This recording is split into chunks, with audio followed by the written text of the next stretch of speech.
Salut à tous et bienvenue dans cette première vidéo pour le collège Claude Foriel de Foriel Festival des Sciences. Alors je m'appelle Léo. Moi je m'appelle Pierre, donc dans cette première vidéo on va vous parler de matière, de réactions chimiques et de jus de citron. Certaines des choses que vous allez voir dans cette vidéo, vous les avez déjà vues en cours pour certains, mais le but c'est de voir les choses d'une nouvelle manière, d'une nouvelle façon, et là en l'occurrence en partant d'une expérience. Alors justement pour expliquer cette expérience, ce qu'on va faire c'est qu'on va d'abord introduire quelques notions pour ensuite faire notre expérience et l'expliquer. Donc on va parler de matière. Donc, quand je parle de matière, typiquement c'est une table, votre peau, une plante, donc tout est constitué de matière et c'est ce qu'on va voir. Quand on s'intéresse à la matière à une échelle très petite, on arrive sur ce qu'on appelle des molécules et des atomes.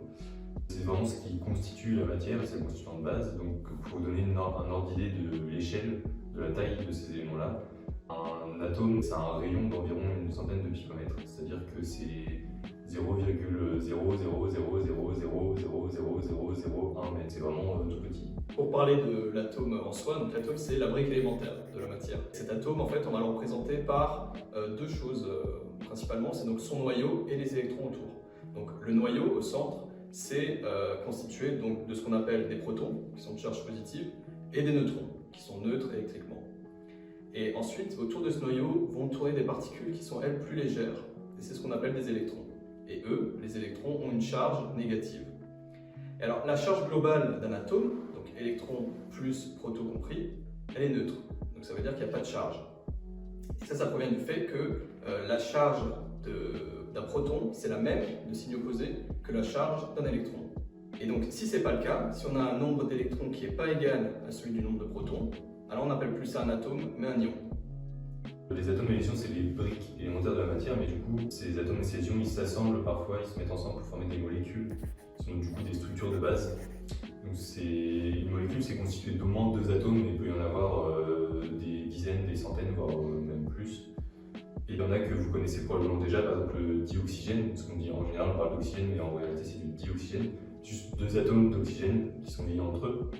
Donc, le dioxygène, c'est ce qui compose en partie notre atmosphère et qui permet aux organismes vivants de respirer.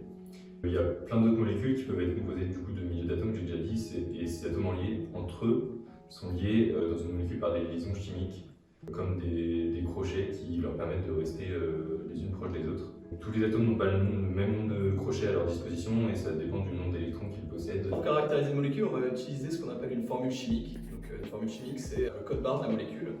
Ça nous indique quels atomes sont présents dans la molécule et en quelle quantité. Par exemple, le CO2, qu'on appelle le dioxyde de carbone ou encore le gaz carbonique, c'est une molécule qui est formée de carbone, donc un carbone, et d'oxygène, donc deux atomes d'oxygène. Néanmoins, cette molécule n'est pas intouchable, il peut y avoir des réarrangements entre ces atomes.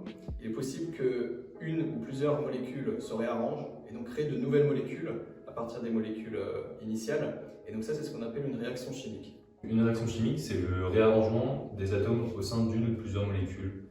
Ainsi, avant et après que la réaction se produise, les atomes et leurs quantités respectives sont les mêmes, car c'est simplement les liaisons qui se font et qui se défont, donc les atomes qui se réarrangent entre eux.